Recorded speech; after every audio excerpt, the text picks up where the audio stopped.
Hi hello ನಮಸ್ಕಾರ. ನೀವು ನೋಡ್ತಾ ಇದ್ದೀರಾ ಅಶ್ವವೇಗ ನ್ಯೂಸ್ನ ವಿಶೇಷ ಕಾರ್ಯಕ್ರಮ ಕರುನಾಡ ತ್ರಿವಿಕ್ರಮ. ನಾನು ನಿಮ್ಮ ರೋಜಾ ಮನು ಪಾಟೀಲ್.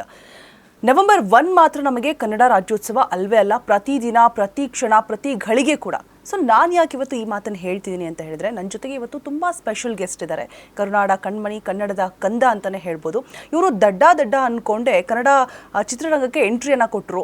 ಆದರೆ ಸರಸ್ವತಿಯವರ ಕೈ ಬಿಡಲಿಲ್ಲ. ಸರ್ಕಾರಿ ಹಿರಿಯ ಪ್ರಾಥಮಿಕ ಶಾಲೆಯಲ್ಲಿ ಓದಿದ್ರು ಕೂಡ ಟ್ಯಾಲೆಂಟ್ಗೆ ಏನು ಕಮ್ಮಿ ಇಲ್ಲ. ಕರ್ಮದ ಕಲ್ಲನ್ನು ಕೆತ್ತಿದಂತಹ ಸರಸ್ವತಿಯ ಪುತ್ರ ಕಾಂತಾರ ಚಾಪ್ಟರ್ 1ನ ವಂಡರ್ಫುಲ್ ಆಗಿ ರೆಬಲ್ ಸಾಂಗ್ ಬರೆದಿರುವಂತಹ ವೆರಿ ಟ್ಯಾಲೆಂಟೆಡ್ ಕರುನಾಡ ಹೆಮ್ಮೆಯ ಒಂದು ರೀತಿಯಾಗಿ ಏನು ಹೇಳಬೇಕು ಅಂತಲೇ ಗೊತ್ತಾಗ್ತಾ ಇಲ್ಲ ನನಗೆ. ತ್ರಿವಿಕ್ರಮ್ ಅವರು ನನ್ನ ಜೊತೆಗಿದ್ದಾರೆ. ಬನ್ನಿ ಅವರ ಕಾರ್ಯಕ್ರಮಕ್ಕೆ ವೆಲ್ಕಮ್ ಮಾಡೋಣ. ಹೇಗೆ ಸಾಧ್ಯ ಆಯಿತು ಇದೆಲ್ಲ ಅಂತ ಅವ್ರನ್ನೇ ಕೇಳ್ತಾ ಹೋಗ್ತೀನಿ. So welcome to the show. Thank you madam. ಹೇಗಿದ್ದೀರಾ? ತುಂಬ ಚೆನ್ನಾಗಿದ್ದೀನಿ. ನೀವು ಹೇಗಿದ್ದೀರಾ? ನಾನು ಸೂಪರ್ ಆಗಿದ್ದೀನಿ. ಸೊ ಇಂಟ್ರೊಡಕ್ಷನ್ ಕೊಡ್ತಾ ಹೋದೆ, ಕನ್ನಡ ಕಂದ ಅಂತ ಹೇಳಿದೆ. ಹಾಗೆ ಕಾಂತಾರ ಚಾಪ್ಟರ್ 1ನ ರೆಬಲ್ ಸಾಂಗ್ ಅಂತಲೇ ಹೇಳ್ಬೋದು. ಅದರ ಒಂದು ಚಮತ್ಕಾರಿ ಆಗಿದ್ದೀರಾ ನೀವು. ಸೊ ಹೇಗೆ ಆರಂಭ ಆಯಿತು ಆ ಸಾಂಗ್? ಅದು ಹೇಗೆ ಫೀಲ್ ಕೊಡುತ್ತೆ ಅಂತ ಹೇಳಿದ್ರೆ, ನಮಗೆ ಕೇಳ್ತಾ ಇದ್ದಾಗೆ ಎಲ್ಲೋ ಬೇರೆ ಲೋಕಕ್ಕೆ ಕರ್ಕೊಂಡು ಹೋಗುತ್ತೆ. ಆ ದೈವದ ಒಂದು ಫೀಲ್ ಕೊಡುತ್ತೆ, ಗೂಸ್ ಬಂಪ್ಸ್ ಬರುತ್ತೆ. ಸೊ ಆ ಸಾಂಗ್ ಬರೆದಿದ್ದಂಥ ಒಂದು ಕಥೆಯನ್ನು ಡೀಟೇಲ್ ಆಗಿ ಹೇಳ್ತಾ ಹೋಗೋದಾದ್ರೆ ಸರ್, ತುಂಬ ಮಾತಾಡೋಕ್ಕಿದೆ. ಬಟ್ ಫಸ್ಟ್ ಇದರಿಂದನೇ ಆರಂಭ ಆಗಲಿ. ಶೋರ್. ಮೊದಲನೇದಾಗಿ ಅದೇ ಕರ್ನಾಟಕದಲ್ಲಿ ಕಾಂತಾರ ರಿಲೀಸ್ ಆಗಿ ಈಗ ಆಲ್ಮೋಸ್ಟ್ ಒಂದೂವರೆ ತಿಂಗಳಾಗ್ತಾ ಬಂತು. ಸೊ ಆ ಜರ್ನಿನಲ್ಲಿ ಲೈಕ್ ಅವರು ಫಸ್ಟು ಕಂಟೆಂಟ್ ಅಂತ ರಿಲೀಸ್ ಮಾಡಿದ್ದೇನೆ ಬ್ರಹ್ಮಕಳಸ ಸಾಂಗ್ ಆಗ್ತಿದ್ದಂಗೆ ರೆಬಲ್ ಸಾಂಗ್ಗೆ ರಿಲೀಸ್ ಮಾಡಿದ್ದು. ಸೊ ಆ ಸಾಂಗು ಲೈಕ್ ನಾವು ಬರೆದು ಆಲ್ಮೋಸ್ಟ್ ತುಂಬ ಟೈಮ್ ಆಯಿತು. ಅಂದರೆ 1 ವರ್ಷ ತುಂಬ ಮುಂಚೆನೇ ಬರೆದಿದ್ವಿ. ಆ್ಯಂಡ್ ಅದ್ರದ್ದು ಪ್ಲೇಸ್ಮೆಂಟ್ ಎಲ್ಲ ಬೇರೆ ಬೇರೆ ಐಡಿಯಾಸ್ ಇತ್ತು ಮುಂಚೆ ಎಲ್ಲ. ಸೊ ಇನಿಷಿಯಲಿ ಬ್ರೀಫ್ ಇದ್ದಿದ್ದೇನು ಅಂತಂದರೆ, ಲೈಕ್ ಲಾಸ್ಟ್ ಅಕ್ಟೋಬರಲ್ಲಿ ಕುಂದಾಪುರಕ್ಕೆ ಹೋದಾಗ ಲೈಕ್ ಇನ್ನೂ ಒಂದೊಂದೇ ಟ್ಯೂನ್ ರೆಡಿ ಆಗ್ತಾ ಇತ್ತು. ನಂದು ರಿಷಬ್ ಸರ್ದು ಜರ್ನಿ ನೀವೇ ಹೇಳ್ದಂಗೆ ಲೈಕ್ ಸರ್ಕಾರಿ ಹಿರಿಯ ಪ್ರಾಥಮಿಕ ಶಾಲೆಯಿಂದನೂ ಇದೆ. ಸೊ ಇಟ್ಸ್ ಲೈಕ್ ಅವರು ಆಸ್ಥಾನ ಕವಿಗಳು ಅಂತಾನೆ ಹೇಳ್ತಾರೆ. ಸೊ ಅವ್ರದ್ದು ಎಲ್ಲಾ ಫಿಲ್ಮ್ಸ್ ಅಲ್ಲೂ ನಾನು ರೆಗ್ಯುಲರ್ ಆಗಿ ಸಾಂಗ್ಸ್ ಬರ್ಕೊಂಡು ಬರ್ತಾ ಇದ್ದೀನಿ. ಸೊ ಇಲ್ಲಿ ಬಂದಾಗ ಯಾವ್ದು ಬರೀತೀರಾ ಅಂತ ಕೇಳಿದ್ರು. ನಾನು ಯಾವ್ದು ರೆಡಿ ಇದೆ ಕೊಡಿ ಅಂತ ಹೇಳ್ಬಿಟ್ಟು ಕೇಳಿದೆ. ಸೊ ರೆಬಲ್ ಸಾಂಗ್ ಕೊಟ್ರು. ಅಂಡ್ ರೆಬಲ್ ಸಾಂಗ್ ಅಲ್ಲಿ ನಮ್ಗೆ ಅವಾಗ ಬ್ರೀಫ್ ಇದ್ದಿದ್ದು ಲೈಕ್ ಕಾಂತಾರದ ಜನ ಏನಿರ್ತಾರೆ ಅದು ಒಂದು ಹೊರಗಡೆ ಇದೇನಿದೆ ಬಾಂಗ್ರಾದಲ್ಲಿ ಒಂದು ರಾಜಮನೆತನ ಏನಿರುತ್ತೆ ಅವ್ರ ವಿರುದ್ಧ ಒಂದು ಫೈಟ್ ಮಾಡ್ತಾ ಇರೋದು, ಒಂದು ಆ ರೇಜ್ ಕಾಣಿಸ್ಬೇಕಿತ್ತು ಅನ್ನೋ ತರ ಇತ್ತು ಅದರಲ್ಲಿ. ಅದು ನಮ್ಗೆ ಬರೀ ಕಾಂತಾರ ಪ್ರಪಂಚಕ್ಕೆ ಅಷ್ಟೇ ಆಗದಲೆ ಲೈಕ್ ಹೊರಗಡೆ ಎಲ್ಲಿ ಯಾರೇ ಶೋಷಣೆಗೆ ಒಳಗಾಗ್ತಾ ಇದಾರೆ, ಯಾರ ಮೇಲೆ ದೌರ್ಜನ್ಯ ನಡೀತಾ ಇದೆ, ಅವ್ರೆಲ್ಲಾರ್ದು ಒಂದು ವಾಯ್ಸ್ ಬರ್ಬೇಕು ಅನ್ನೋ ತರ ಇತ್ತು. ಸೊ ಕಾಂತಾರ ಅಂದ್ರೆ ಲೈಕ್ ಕಾಡು ಅಂದ್ರೆ ಅದ್ರಲ್ಲಿ ಕಾಡ್ಗಿಚ್ಚು ಸಾಮಾನ್ಯ. ಸೊ ಆ ಐಡಿಯಾಗಳು ಇಟ್ಕೊಂಡೇನೆ ಬೆಂಕಿ, ಕೋಟೆ, ಕೊತ್ತಲ ಈ ವರ್ಡ್ಗಳೆಲ್ಲ ಯೂಸ್ ಮಾಡೋದಕ್ಕೆ ಸಾಧ್ಯ ಆಯ್ತು. ಸೊ ಹಂಗಾಗಿ ಯಾವನೋ ಬೆಂಕಿನ ಕಟ್ಟಿ ಹಾಕೋನು, ಬೆಂಕಿಲೆ ಹುಟ್ಟಿದ್ದು ಎಲ್ಲ ಸಂಕಲೆ ಅಂದ್ರೆ ನೀವು ಸರಪಳಿಗಳನ್ನ ಮಾಡೋದೇ ಬೆಂಕಿಯಿಂದ. ಸೊ ಅದನ್ನ ಬೆಂಕಿನ ಹೆಂಗ್ ಕಟ್ಟಾಕ್ತೀರಾ ಸರಪಳಿಗಳಿಂದ, ಈ ತರದ ಐಡಿಯಾಸ್ ಎಲ್ಲ ತರ್ತಾ ಹೋದ್ವಿ. ಅಂಡ್ ಅದಕ್ಕೆ like Ajju sir definitely music ಕೊಡ್ತಾನೆ ಅದೊಂದು ಆ ಪೀಕಲ್ ಇತ್ತು. And once again Ramdas sir ಹಾಡೋದು ಅಂತ ಹೇಳ್ಬಿಟ್ಟು ಟ್ರ್ಯಾಕ್ ಹಾಡ್ಸಿದ್ರು. ಅವ್ರಲ್ಲೇ ಫೋಕ್ ಸಿಂಗರು, ಟ್ರ್ಯಾಕ್ ಅವ್ರ ಹತ್ರ ಹಾಡ್ಸೋಣ ಅಂತಿತ್ತು. ಬಟ್ ಆ ವಾಯ್ಸ್ ನಮ್ಗೆ ಎಷ್ಟು ಇದಾಗ್ತಾ ಹೋಯ್ತು ಅಂತಂದ್ರೆ ಫೈನಲಿ ರಾಮದಾಸ್ ಸರ್ದು ವಾಯ್ಸ್ನೇ ಉಳಿಸ್ಕೊಳ್ಳೋಷ್ಟು ಅಲ್ಲಿ ಅವ್ರು ಕೊಟ್ಟಿರೋ ಆ ರೇಜು, ಆ ಶೌಟು ಎಲ್ಲ ಏನಿದೆ ಅದನ್ನ ಹಾಗೆ ಉಳಿಸ್ಕೊಂಡು ಓವರ್ ಆಲ್ ಆ ಸಾಂಗ್ ಫಾರ್ಮ್ ಆಯ್ತು. Super sir. ಇನ್ನು ನೀವು ಮೂಲತಃ ನಿಮ್ಮ ಬಗ್ಗೆ ತಿಳ್ಕೊಬೇಕು ಅಂತ ಹೇಳಿದ್ರೆ, ಬಿಕಾಸ್ ಆ ಸಾಂಗ್ನ ಹಿಂದೆ ಇರುವಂತಹ ನಿಮ್ಮ ಬಗ್ಗೆ ಸಾಕಷ್ಟು ಜನಕ್ಕೆ ಗೊತ್ತಿಲ್ಲ. ಮೂಲತಃ ತುಮಕೂರಿನ ಚಿಕ್ಕನಾಯಕನಹಳ್ಳಿಯವರು, ಚಿಕ್ಕ ಗ್ರಾಮದಿಂದ ಆರಂಭ ಆಗುತ್ತೆ. ಸೊ ನಿಮ್ಮ ಹಿನ್ನೆಲೆಯನ್ನು ಹೇಳ್ತಾ ಹೋಗೋದಾದ್ರೆ? ನಾನು ಅದೇ ಹುಟ್ಟಿದ್ದು ಬೆಳೆದಿದ್ದೆಲ್ಲ ಚಿಕ್ಕನಾಯಕನಹಳ್ಳಿ. ಪ್ರಾಥಮಿಕ ಶಿಕ್ಷಣ ಎಲ್ಲ ಚಿಕ್ಕನಾಯಕನಹಳ್ಳಿ ಆಗುತ್ತೆ. ಅದಾದ್ಮೇಲೆ ಜವಾಹರ್ ನವೋದಯ ವಿದ್ಯಾಲಯ ತುಮಕೂರು ಏನಿದೆ ಅಲ್ಲಿ ಜಾಯಿನ್ ಆದೆ. ಅದಾಗಿ ಅಲ್ಲಿ 12th ತನಕ ಅಲ್ಲಿ ಓದಿದೆ. ಆಮೇಲೆ ನನಗೆ ಅವಾಗಿಂದನೇ ಲೈಕ್ 12th ಅಲ್ಲಿ ಸ್ವಲ್ಪ ನನಗೆ ರೈಟಿಂಗ್ ಎಲ್ಲ ಸ್ವಲ್ಪ ಜಾಸ್ತಿ ತುಂಬಾ ಇಂಟ್ರೆಸ್ಟ್ ಇತ್ತು. ಅಂದ್ರೆ ಬೇರೆ ಬೇರೆ ಅವಾಗೆಲ್ಲ ಲೈಕ್ ಇದೆಲ್ಲ ವಿಜಯ ಕರ್ನಾಟಕ ಎಲ್ಲ ಅವಾಗ ತುಂಬಾ ನಂಬರ್ 1 ನ್ಯೂಸ್ ಪೇಪರ್ಗಳಾಗಿತ್ತು. ಆ ಟೈಮಲ್ಲೆಲ್ಲ ಲೈಕ್ ಅದರಲ್ಲಿ ಪೇಪರ್ಗಳಿಗೆ ಬರಿಬೇಕು ಅಂತ ತುಂಬಾ ಆಸೆ ಇರ್ತಾ ಇತ್ತು. ಆರ್ಟಿಕಲ್ಸ್ ಬರಿತಾ ಇರಲಿಲ್ಲ. ಬಟ್ ಅವಾಗ ಇನ್ನೂ ಅದು ರೆಸಿಡೆನ್ಸಿ ಸ್ಕೂಲ್ ಆಗಿದ್ರೆ ನಮ್ಗೆ ಹೊರಗಡೆ ವರ್ಡ್ ಅಷ್ಟು ಎಕ್ಸ್ಪೋಜರ್ ಇರಲಿಲ್ಲ. ಬಟ್ ನನಗೆ ಅವಾಗಿಂದ ಒಂದು ಸಣ್ಣ ಇದು ಬರ್ತಾ ಹೋಯ್ತು, ನಾನು ರೈಟಿಂಗ್ ಅಲ್ಲಿ ನಾನು ಏನೋ ಒಂದು ಎಕ್ಸ್ಪ್ಲೋರ್ ಮಾಡಬೇಕು ಅಂತ ಹೇಳಿ ಅಂತ. ಸೊ ಜರ್ನಲಿಸಮ್ ಜಾಯಿನ್ ಆಗ್ತೀನಿ ಅಂತ ಹೇಳಿದೆ. ಅವಾಗೆಲ್ಲ ಲೈಕ್ ಇಂಜಿನಿಯರಿಂಗ್ ಮೆಡಿಕಲ್ ಬಿಟ್ಬಿಟ್ಟು ಇನ್ನೊಂದು ಸ್ಟ್ರೀಮ್ ಏನೋ ಒಂದು ಓದ್ತೀವಿ ಅನ್ನೋದೇನೆ ದೊಡ್ಡ ಇದ್ರ ತರ ಫೀಲ್ ಮಾಡೋರು ಮನೇಲೆಲ್ಲ. ಬಟ್ ಒಂದ್ ಸೆಕೆಂಡ್ ನಾನು ಅವಾಗ ಸ್ಟಿಲ್ ಪುಷ್ ಮಾಡಿ ಮೈಸೂರಲ್ಲಿ ಮಹಾರಾಜಾಸ್ ಅಲ್ಲಿ ಜರ್ನಲಿಸಮ್ ಜಾಯಿನ್ ಆದೆ. ಸೊ ಜರ್ನಲಿಸಮ್ ಮಾಡ್ತಾ ರೈಟಿಂಗ್ ಕಂಟಿನ್ಯೂ ಮಾಡ್ತಾ ಇದ್ದೆ, ಬೇರೆ ಬೇರೆ ತರ ಎಕ್ಸ್ಪ್ಲೋರ್ ಮಾಡ್ತಾ ಇದ್ದೆ, ಅದೆಲ್ಲ ಆಯ್ತು. ಸೊ ನಾನು ಮಾಸ್ಟರ್ಸ್ ಮಾಡ್ತಾ ಇರ್ಬೇಕಾದ್ರೆ ಕಿರಿಕ್ ಪಾರ್ಟಿ ಸಿನಿಮಾ ನಡೀತಾ ಇತ್ತು ಮೈಸೂರಲ್ಲಿ. ಸೊ ಅದಕ್ಕೆ ಒಂದು ರೈಟಿಂಗ್ ಅಂತ ಆಡಿಷನ್ ಮಾಡಿದ್ರು. ಅವಾಗ ಲೈಕ್ ಒಂದು 5000 ಎಂಟ್ರೀಸ್ ಏನೋ ಬಂದಿತ್ತು. ಬಟ್ ಅದರಲ್ಲಿ ಲೈಕ್ ನನ್ನ ರೈಟಿಂಗ್ ಅವ್ರಿಗೆ ಇಷ್ಟ ಆಗಿ ಸೆಲೆಕ್ಟ್ ಮಾಡಿದ್ರು. ಬಟ್ ನಾನು ಇನ್ನೂ ಕಾಲೇಜ್ ಫೈನಲ್ ಇಯರ್ ಓದ್ತಾ ಇದ್ದಿದ್ದ ಕಾರಣ ನೆಕ್ಸ್ಟ್ ಫಿಲ್ಮ್ ಜಾಯಿನ್ ಆಗೋಣ ಅಂತ ಹೇಳಿ ರಿಷಬ್ ಸರ್ ಕರೆದ್ಬಿಟ್ಟು ಸರ್ಕಾರಿ ಹಿರಿಯ ಪ್ರಾಥಮಿಕ ಅದ್ರದ್ದೊಂದು ಕತೆ ಹೇಳಿ ಜಿಸ್ಟ್ ಹೇಳಿ ಲೈಕ್ ಒಂದು ಡಡೆವಲಪ್ ಮಾಡ್ಕೊಂಡ್ ಬನ್ನಿ ಅಂದ್ರೆ ನನಗೇನು ತುಂಬಾ ಐಡಿಯಾ ಇಲ್ಲ, ನನಗೆ ಬಂದಂಗೆ ಬರ್ಕೊಂಡು ಹೋಗಿದ್ದೆ. ಬಟ್ ಒನ್ಸ್ ಇಲ್ಲಿ ಬಂದ್ಮೇಲೆ ಇಲ್ಲಿ ರೈಟರ್ಸ್ ಅಂಡ್ ಸಿನಿಮಾಗೆ ಹೆಂಗ್ ಬರೆಯೋದು ಅಂತೆಲ್ಲ ಕಲಿತಾ ಹೋದೆ. ಅಂಡ್ ಟ್ಯೂನ್ಗಳು ಬರ್ತಾ ಇತ್ತು, ವಾಸುಕಿ ವೈಭವ್ ಅವರು ಸರ್ಕಾರಿಗೆ ಮ್ಯೂಸಿಕ್ ಮಾಡ್ತಾ ಇದ್ದಿದ್ದು. ಸೊ ಅವರು ಟ್ಯೂನ್ಗಳು ಕೊಡ್ತಾ ಇದ್ರು ಪ್ಯಾರಲಿ. ರೈಟಿಂಗ್ ಟೀಮ್ ಅವ್ರಿಗೆಲ್ಲ ಇವರು ರೈಟಿಂಗ್ ಡೈರೆಕ್ಷನ್ ಟೀಮ್ ಯಾರಿದ್ರು ಇವರು ರಿಷಬ್ ಸರ್ಗೆ ಅವಾಗ ಒಂದು ಹೊಸ ಟೀಮ್ ಮಾಡಬೇಕು ಅನ್ನೋದು ತುಂಬಾ ಇತ್ತು. ಸೊ ಎಲ್ಲಾದ್ರು ಎಕ್ಸ್ಪ್ಲೋರ್ ಮಾಡ್ತಾ ಹೋದ್ರು. ಲಿರಿಕ್ಸ್ ಯಾರು ಬರೀತೀರಾ ಬರೀರಿ ಅಂತೆಲ್ಲ ಹೇಳಿದ್ರು. ನಾನು ರೈಟಿಂಗ್ ಟೀಮ್ ಅಲ್ಲಿ ಇದ್ದಿದ್ರಿಂದ ಲಿರಿಕ್ಸ್ ಮಾಡ್ತಾ ಹೋದೆ. ಸೊ ಹಂಗೆ ದಡ್ಡ ಇರ್ಬೋದು, ಅರೆ ಒಳಗ ಇರ್ಬೋದು, ಒಂದೊಂದೇ ಟ್ಯೂನ್ ಬರ್ತಾ ಇತ್ತು, ಬರ್ದು ಕಂಟಿನ್ಯೂ ಮಾಡ್ತಾ ಹೋದ್ವಿ. ಸೊ ಹಾಗೆ ಅದೊಂದು ಜರ್ನಿ ಸ್ಟಾರ್ಟ್ ಆಯ್ತು. ಅದಾದ್ಮೇಲಿಂದ ನಾನು ಅವ್ರದ್ದು ಬಹುತೇಕ ಎಲ್ಲಾ ಸಿನಿಮಾಗಳಲ್ಲೂ ಕೆಲಸ ಮಾಡಿದ್ದೀನಿ. ಓಕೆ, ಅಂದ್ರೆ ನಿಮಗೆ ಈಗ ಯಾವಾಗ ಡಿಗ್ರಿ ಲೈಫ್ ಸ್ಟಾರ್ಟ್ ಆಯ್ತು ಅದೇ ಒಂದು ಟರ್ನಿಂಗ್ ಪಾಯಿಂಟ್ ಅಂತ ಹೇಳ್ಬೋದು. ಮೈಸೂರಿಗೆ ಬರ್ತೀರಾ, ಅಲ್ಲೇ ನಿಮ್ಗೆ ಕಿರಿಕ್ ಪಾರ್ಟಿ ಕೈ ಸಿಕ್ಕಿದ್ದು ಬಾಯಿ ಸಿಕ್ಕಿಲ್ಲ ಅನ್ನಂಗ್ ಆಗಿದೆ. ಹೌದು, ಒಂಥರ ಹಂಗೆ ಆಯ್ತು. ಬಟ್ ಅದೇ ಇಮಿಡಿಯೇಟ್ ಆಗಿ ಲೈಕ್ ಇನ್ನೂ ಕಲಿಯೋದಕ್ಕೆ ಚೆನ್ನಾಗಿ ಸಿಕ್ತು. ಬಿಕಾಸ್ ಸರ್ಕಾರಿನಲ್ಲಿ ಕಂಪ್ಲೀಟ್ ಹೊಸ ಟೀಮ್, ಎಲ್ಲರೂ ಸ್ಕ್ರಾಚ್ ಇಂದನೂ ನನ್ನ ಜೊತೆಗೆ ನನ್ನ ಟೀಮಲ್ಲಿ ಯಾರ್ಯಾರು ಇದ್ರು ಅವರೆಲ್ಲರೂ ಇವನ್ ಡೈರೆಕ್ಷನ್ ಟೀಮಲ್ಲಿ ಇರ್ಬೋದು, ರೈಟಿಂಗ್ ಟೀಮ್ ಎಲ್ಲರಿಗೂ ಅದು ಹೊಸ ಒಂದು ಎಕ್ಸ್ಪೀರಿಯನ್ಸ್. ರಿಷಬ್ ಸರ್ ಒಬ್ಬರೇ ಅಲ್ಲಿ ಸ್ವಲ್ಪ ಎಕ್ಸ್ಪೀರಿಯನ್ಸ್ ಅನ್ನೋ ತರ ಇದ್ದಿದ್ದು. ಆಕ್ಟರ್ಸ್ ಎಲ್ಲ ಹೊಸಬ್ರು, ನಮ್ಗೆ ಕಾಸರಗೋಡು ಹೊಸದು, ಅಲ್ಲಿವರೆಗೂ ಕರ್ನಾಟಕಕ್ಕೆ ಕಾಸರಗೋಡು ಬಗ್ಗೆ ಅಷ್ಟು ಐಡಿಯಾ ಇರಲಿಲ್ಲ. ಓಕೆ, ಇಲ್ಲಿ ಇಷ್ಟೊಂದು ಕನ್ನಡ ಮಾತಾಡ್ತಾರ ನಮ್ಗೆ ಆಶ್ಚರ್ಯ ಆಗ್ತಾ ಇತ್ತು. ಅದೆಲ್ಲ ಎಕ್ಸ್ಪ್ಲೋರ್ ಮಾಡ್ತಾ ಹೋದಾಗ ಕಲಿಯೋದಕ್ಕೆ ತುಂಬಾ ಸಿಕ್ತು. ನಾನು ಅದೊಂದು ಫಿಲ್ಮ್ ಫುಲ್ ಫ್ಲೆಡ್ಜ್ ಮಾಡಿದೆ, ಅಂದ್ರೆ ಡೈರೆಕ್ಷನ್ ಟೀಮಲ್ಲೂ ಕೆಲಸ ಮಾಡಿದೆ. ಸೊ ನನ್ಗೊಂದು ಸಿನಿಮಾ ಅಂದ್ರೆ ಏನು ಅಂತ ಹೇಳ್ಬಿಟ್ಟು ಅದೊಂದು ಪೂರ್ತಿ ಫಿಲ್ಮ್ ಇಂದ ಗೊತ್ತಾಯ್ತು. ಅದಾದ್ಮೇಲಿಂದ ಲೈಕ್ ಹೊರಗಡೆನೂ ಅವ್ರ ಟೀಮ್ ಅಲ್ದಲ್ಲೂ ಹೊರಗಡೆನೂ ಕೆಲಸ ಮಾಡೋದಕ್ಕೆ ಅವಕಾಶಗಳು ಸಿಗ್ತಾ ಹೋಯ್ತು. ಓಕೆ, ಇನ್ನು ಬರವಣಿಗೆ ಅನ್ನುವಂಥದ್ದು ಅಷ್ಟು ಈಸಿಯಾದ ಮಾತಲ್ಲ. ಡೈಲಾಗ್ಸ್ ಆಗಿರ್ಬೋದು, ಹಾಡಾಗಿರ್ಬೋದು, ಸ್ಕ್ರಿಪ್ಟ್ ಆಗಿರ್ಬೋದು, ಮತ್ತೆ ಅದನ್ನ ಓಕೆ ಮಾಡಿ ಮತ್ತೆ ಬರೆಯೋರು ನೀವೇ ಹೇಳಿದ್ರೆ 5,000 ಜನ ಬಂದಿದ್ರು ಅಂತ ಹೇಳ್ಬಿಟ್ಟು. ಸೊ ಹೇಗೆ ನಿಮಗೆ 12th ಇಂದ ಓಕೆ ಆಸಕ್ತಿ ಇತ್ತು ಅಂತ ಹೇಳಿದ್ರೆ ಚಿಕ್ಕಂದಿನಿಂದಾಗಿನೂ ಈ ಡೈರಿ ಬರೆಯೋ ಅಭ್ಯಾಸ ಆಗಿರ್ಬೋದು, ಬುಕ್ಗಳನ್ನ ಓದೋದಾಗಿರ್ಬೋದು, ಈ ರೀತಿ ಏನಾದರೂ ಇತ್ತಾ ಅಂತ ಹೇಳ್ಬಿಟ್ಟು? ಸಣ್ಣ ಮಟ್ಟಿಗೆ ನನಗೆ ತಿಳಿದ ಮಟ್ಟಿಗೆ ಮಾಡ್ತಾ ಇದ್ದೆ. ಅಂದ್ರೆ ನಾನು ಎಲ್ಲೋ ಏನೋ ಒಂದು ಇಂಗ್ಲಿಷ್ ಅಲ್ಲಿ ಏನೋ ಒಂದು ಓದಿದ್ರೆ ಅದನ್ನ ಕನ್ನಡದಲ್ಲಿ ನಾನು ಬರೆಯಕ್ ಟ್ರೈ ಮಾಡೋದು, ಯಾವ್ದೋ ಹಾಡಿದ ಸಾಲುಗಳಿಗೆ ನಮ್ದೇನೋ ಹಾಡಿದ ಸಾಲುಗಳನ್ನ ಸೇರ್ಸೋದು, ಈ ತರದೆಲ್ಲ ಸಣ್ಣ ಪುಟ್ಟ ಅದೇನು ಅದಕ್ಕೆ ಅದ್ರದ್ದೇನು ಮೋಟಿವ್ ಇರ್ಲಿಲ್ಲ, ಇದೆಲ್ಲೋ ಒಂದು ರೀಚ್ ಆಗುತ್ತೆ ಅನ್ನೋದೇನಿರ್ಲಿಲ್ಲ. ಬಟ್ ಸ್ಟಿಲ್ ಅದೊಂದು ಪ್ರಯತ್ನ ಅಂತೂ ನಡೀತಾನೆ ಇತ್ತು. ಏನೋ ಒಂದು ನನಗೆ ಗೊತ್ತಿದ್ದ ಮಟ್ಟಿಗೆ ಮಾಡ್ತಾ ಇದ್ದೆ. ಬಟ್ ಅದಕ್ಕೊಂದು ಪ್ರಾಪರ್ ಗೈಡೆನ್ಸ್ ಸಿಗ್ತಾ ಹೋಯ್ತು ಅಂತ ಹೇಳ್ಬೋದು. ಆಮೇಲೆ ಓದೋದಕ್ಕೆ ಶುರು ಮಾಡಿದೆ. ತುಂಬಾ ಬೇರೆ ಬೇರೆ ಲೇಖಕರನ್ನೆಲ್ಲ ಓದ್ತಾ ಹೋದಾಗ ನನ್ಗಿನ್ನೂ ಓಕೆ ಇದನ್ನ ಈ ತರ ಬರೀಬಹುದು, ಇದನ್ನ ಈ ತರ ಬರೀಬಹುದು ಅಂತೆಲ್ಲ ಒಂದಷ್ಟು ಎಕ್ಸ್ಪ್ಲೋರ್ ಮಾಡೋದಕ್ಕೆ ಸಿಕ್ತು. ಓಕೆ, ಇನ್ನು ರಿಷಬ್ ಸರ್ ಅವರು ನೀವು ಹೇಳ್ತಾ ಹೋದ್ರಿ ನನಗೆ ಅವರೇ ಆಫರ್ ಮಾಡಿದ್ದು ಸರ್ಕಾರಿ ಹಿರಿಯ ಪ್ರಾಥಮಿಕ ಪಾಠಶಾಲೆಗೆ ಸಾಂಗ್ಸ್ಗೆ ಅಂತ ಹೇಳ್ಬಿಟ್ಟು. ಸೊ ಒಂದು ಕೈ ತಪ್ಪು ಹೋಯ್ತು, ಮತ್ತೊಂದು ದೊಡ್ಡ ಪ್ರಾಜೆಕ್ಟ್ ಸಿಗುತ್ತೆ. ಸೊ ಎಷ್ಟು ಖುಷಿ ಸಿಕ್ತು ಆ ಕ್ಷಣಗಳನ್ನು ಮೆಲುಕು ಹಾಕೋದಾದ್ರೆ? ಅಂದ್ರೆ ಮಾಡ್ತಿರ್ಬೇಕಾದ್ರೆ ಬರೀತಿರ್ಬೇಕಾದ್ರೆ ನಮಗೂ ಗೊತ್ತಿರ್ಲಿಲ್ಲ ಇದೇನಾಗುತ್ತೆ. ಬಟ್ ಅವ್ರಿಗೊಂದು ಜಡ್ಜ್ಮೆಂಟ್ ಇತ್ತು, ಓಕೆ ಇದು ವರ್ಕ್ ಆಗುತ್ತೆ ಅನ್ನೋ ತರ. ದಡ್ಡ ಸಾಂಗ್ ಎಲ್ಲ ಬರ್ದಾಗ ಇದೇ ಬೇಕಾಗಿದೆ ಲಿರಿಕ್ಸ್. ಬಿಕಾಸ್ ನನ್ಗೆ ರೈಟಿಂಗ್ ಕತೆ ಎಲ್ಲ ತುಂಬಾ ಚೆನ್ನಾಗಿ ಗೊತ್ತಿದ್ರಿಂದ ನನ್ಗೆ ಅದನ್ನ ಸಾಲ್ಗಳು ಬರೆಯೋದಕ್ಕೆ ಈಸಿ ಆಯ್ತು. ಅಂಡ್ ಅವರು ಅದೊಂದು ಫ್ರೆಶ್ ವಾಯ್ಸ್ ನೋಡ್ತಾ ಇದ್ರು ಆ ಟೈಮ್ ಅಲ್ಲಿ. ಬಟ್ ಒನ್ಸ್ ರಿಲೀಸ್ ಆದ್ಮೇಲೆ ಅದಕ್ಕೆ ಜನ ಎಲ್ಲ ಒಂದು ಅದನ್ನ ಅಕ್ಸೆಪ್ಟ್ ಮಾಡ್ಕೊಂಡಿದಿರ್ಬೋದು, ಅದಕ್ಕೊಂದು ಸಿಕ್ಕಿದೊಂದು ಅಪ್ರಿಸಿಯೇಷನ್ ಇರ್ಬೋದು, ಅದೆಲ್ಲ ತುಂಬಾನೇ ಖುಷಿ ಕೊಡ್ತಾ ಹೋಯ್ತು. ನನ್ಗೆ ಇನ್ನೂ ಜ್ಞಾಪಕ ಇದೆ, ರೇಣುಕಾಂಬದಲ್ಲಿ ದಡ್ಡ ಸಾಂಗ್ ಫಸ್ಟ್ ಟೈಮ್ ರಿಲೀಸ್ ಆದಾಗ ನನ್ಗೆ ಒಂಥರ ಭಯ ಒಳಗಡೆ, ಜನ ಹೆಂಗೆ ಅಕ್ಸೆಪ್ಟ್ ಮಾಡ್ತಾರೋ ಏನೋ ಅಂತ. ಫಸ್ಟ್ ಕಂಟೆಂಟ್ ಸರ್ಕಾರಿಲ್ಲೂ ಫಸ್ಟ್ ದಡ್ಡ ಸಾಂಗ್ ರಿಲೀಸ್ ಮಾಡಿದ್ದು. ಸೊ ನನಗೆ ತುಂಬಾ ಭಯ ಇತ್ತು ಹೇಗೆ ಅಕ್ಸೆಪ್ಟ್ ಮಾಡ್ತಾರೋ ಅಂತ. ಬಟ್ ಒನ್ಸ್ ಅದು ಸೋಷಿಯಲ್ ಮೀಡಿಯಾದಲ್ಲಿ ಹೋಗ್ತಿದ್ದಂಗೆ ಅದ್ರದ್ದು ಪ್ರತಿಯೊಂದು ಅದು ರಿಷಬ್ ಶೆಟ್ಟಿ ಆಡಿಯೋನಲ್ಲೇ ಮಾಡಿದ್ದು, ಆಡಿಯೋ ಚಾನಲ್ ಅಲ್ಲೇ ಮಾಡಿದ್ದು. ಅಂದ್ರೆ ಸ್ಕ್ರಾಚ್ ಇಂದ ಲೈಕ್ ಫಸ್ಟ್ ವ್ಯೂ ಇಂದ ಫಸ್ಟ್ ಸಬ್ಸ್ಕ್ರೈಬರ್ ಇಂದ ಅದು ಶುರು ಆಯ್ತಲ್ಲ ಆ ಜರ್ನಿ. ಸೊ ಅದನ್ನ ಜನ ಅಕ್ಸೆಪ್ಟ್ ಮಾಡಿದ. ನಾನು ಇವತ್ತಿಗೂ ಕಮೆಂಟ್ಸ್ ಸುಮ್ಮನೆ ಯಾವಾಗಾರು ಬೇಜಾರಾದಾಗ ಅದ್ರದ್ದು ಕಮೆಂಟ್ಸ್ ಎಲ್ಲ ಓದ್ತಾ ಇರ್ತೀನಿ. ಓಕೆ, ಜನ ಎಷ್ಟು ಅವಾಗ ಅಕ್ಸೆಪ್ಟ್ ಮಾಡಿದ್ರು ಅಂತ ಹೇಳಿ. ಅಂಡ್ ಅದನ್ನ ನನ್ಗೆ ಪ್ರತಿಯೊಂದು ಕ್ಷಣದಲ್ಲೂ ಒಂದೊಂದು ಹಾಡು ಬರಿಬೇಕಾದ್ರೂ ಅದು ಖುಷಿ ಕೊಡ್ತಾ ಹೋಗುತ್ತೆ. ಇವಾಗ ನಿಜ ಅದೆಷ್ಟು ಖುಷಿ ಕೊಡುತ್ತಲ್ವಾ ಒಂದು ಕಮೆಂಟ್ ಅನ್ನುವಂಥದ್ದು. ನೆಗೆಟಿವ್ ಇರುತ್ತೆ, ಪಾಸಿಟಿವ್ ಇರುತ್ತೆ, ಬಟ್ ಅದನ್ನ ಓದಿದಾಗ ನಮ್ ಕಲಾವಿದರಾಗಿ ನಿಮ್ಗಳಿಗೆ ಸಿಗೋ ಖುಷಿನೇ ಬೇರೆ ಲೆವೆಲ್ ಅಲ್ಲಿ ಇರುತ್ತೆ. ಮತ್ತೆ ನೆಕ್ಸ್ಟ್ ನೀವು ಬರೀಲಿಕ್ಕೂ ಕೂಡ ಸ್ಫೂರ್ತಿ ಅಂತಾನೆ ಹೇಳ್ಬೋದು. ಇನ್ನ ಈ ಸರ್ಕಾರಿ ಹಿರಿಯ ಪ್ರಾಥಮಿಕ ಶಾಲೆ ಸಾಂಗ್ ಅಲ್ಲಿ ಒಂದಕ್ಕಿಂತ ಒಂದು ಹಾಡುಗಳು ಹಿಟ್ ಆಗ್ತಾ ಹೋಗುತ್ತೆ. ಮತ್ತೆ ನೀವು ಜರ್ನಲಿಸ್ಟ್ ಆಗ್ಬೇಕು ಅಂತ ಬಂದವರು ನಿಮಗೆ ರಿಷಬ್ ಅವರು ಕೊಟ್ಟಿದಂತಹ ಒಂದು ಟ್ಯಾಗ್ ಲೈನ್ ಅಂತ ಹೇಳಿದ್ರೆ, ಒಂದು ಪಟ್ಟ ಅಂತ ಹೇಳಿದ್ರೆ ಲಿರಿಕಿಸ್ಟ್ ಅಂತ ಹೇಳ್ಬಿಟ್ಟು ಕೊಡ್ತಾರೆ. ಸೊ ಆ ಸಾಂಗ್ ಹಿಟ್ ಆದಂತಹ ಸಂದರ್ಭದಲ್ಲಿ ನೀವು ಅದನ್ನ ಹೇಗೆ ತಗೊಂಡ್ರಿ, ನೆಕ್ಸ್ಟ್ ಏನೆಲ್ಲ ಮಾಡಬೇಕು ಅಂತ ನಿಮ್ಮ ತಲೆಯಲ್ಲಿ ಓಡ್ತು, ಮತ್ತೆ ಅಷ್ಟು ನಂಬಿಕೆ ಇಟ್ಟು ರಿಷಬ್ ಸರ್ ನಿಮಗೆ ಹೇಗೆ ಪ್ರಾಜೆಕ್ಟ್ ಕೊಟ್ಟರು, ಯಾವ್ದು ಕಾರಣ ಆಯ್ತು ಅದಕ್ಕೆ ಅಂತ ಹೇಳ್ಬಿಟ್ಟು, ಹೋಪ್ಸ್ ಬರೋದಕ್ಕೆ ಕಾರಣ? ಅದೇ ಅಂದ್ರೆ ಅವಾಗ್ಲೇ ಹೇಳ್ದಂಗೆ ರಿಷಬ್ ಸರ್ಗೆ ಲೈಕ್ ಫ್ರೆಶ್ ವಾಯ್ಸ್ ಗಳನ್ನ ಎಕ್ಸ್ಪ್ಲೋರ್ ಮಾಡೋದು. ಅವರು ಪ್ರತಿ ಸಲ ಇನ್ನೂ ಹಂಗೇನೆ ಹೊಸ ಟ್ಯಾಲೆಂಟ್ ಗಳಿಗೆ ಅವಕಾಶ ಕೊಡ್ತಾನೆ ಬಂದಿದ್ದಾರೆ. ನೀವು ಬೇರೆ ಯಾವ್ದೇ ಸಿನಿಮಾಗಳು ಆರ್ಟಿಸ್ಟ್ ಗಳಿರ್ಬೋದು, ಟೆಕ್ನಿಷಿಯನ್ಸ್ ಇರ್ಬೋದು, ಲೈಕ್ ಅವ್ರಿಗೆ ಯಾರ ಹತ್ರ ಯಾವ ಕೆಲಸ ತೆಗಿಬೇಕು ಅನ್ನೋದು ಗೊತ್ತಾಗುತ್ತೆ. ಅದಕ್ಕೆ ಯಾವತ್ತೂ ರಿಗ್ರೆಟ್ ಮಾಡಲ್ಲ. ಓಕೆ ಇದನ್ನ ಇನ್ನೊಬ್ರು ಮಾಡಿದ್ರೆ ಇನ್ನೂ ಚೆನ್ನಾಗಿರ್ತಿತ್ತೇನೋ ಅಂತ ಮಾಡಲ್ಲ. ಏನ್ ಬೆಸ್ಟ್ ತೆಗಿಬಹುದು ಅವ್ರ ಹತ್ರ ಅವರು ಡೆಫಿನೆಟ್ಲಿ ಅದನ್ನ ಎಕ್ಸ್ಟ್ರಾಕ್ಟ್ ಮಾಡೇ ಮಾಡ್ತಾರೆ. ಅಂಡ್ ಲೈಕ್ ಹಿಟ್ ಆದ್ಮೇಲೂ ನಮ್ಗೆ ಅವ್ರ ಗೈಡೆನ್ಸ್ ಮುಂಚೆಯಿಂದನೂ ಹಂಗೆ ಇತ್ತು. ಬಿಕಾಸ್ ಇದು ಯಾವಾಗ್ಲೂ ಹಿಂಗೆ ಇರಲ್ಲ, ನಾವ್ ಎಷ್ಟು ಫ್ರೆಶ್ ಆಗಿ ಕೆಲಸ ಮಾಡ್ತಾ ಹೋಗ್ತೀವಿ ಅಂದ್ರೆ ಒಂದ್ ಸಾಂಗ್ ಹಿಟ್ ಆಗ್ತಿದ್ದಂಗೆ ಏನು ಜೀವನ ಸೆಟ್ಲು ಅನ್ನೋ ತರ ಏನಲ್ಲ.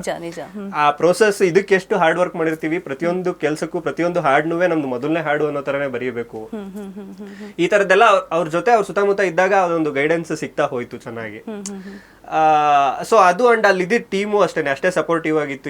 ಇವತ್ತಿಗೂ ನಮ್ದು ಸರ್ಕಾರದ 4 ಜನ ಫ್ರೆಂಡ್ಸ್ ಏನಿದೀವಿ ಡೈರೆಕ್ಷನ್ ಟೀಮಲ್ಲಿ ಕೆಲಸ ಮಾಡಿದ್ದವರು, ಇವತ್ತು ಒಬ್ರಿಗೊಬ್ರು ಅಷ್ಟೇ ಸಪೋರ್ಟಿವ್ ಆಗಿ ಕೆಲಸ ಮಾಡ್ಕೊಂಡು ಖುಷಿಯಾಗಿ ಒಬ್ರದ್ದು ವರ್ಕ್ ಇನ್ನೊಬ್ರು ಅಪ್ರಿಶಿಯೇಟ್ ಮಾಡ್ಕೊಂಡು ಶೇರ್ ಮಾಡ್ಕೊಂಡು ಅದು ಮಾಡ್ತಾನೆ ಬಂದಿದೀವಿ.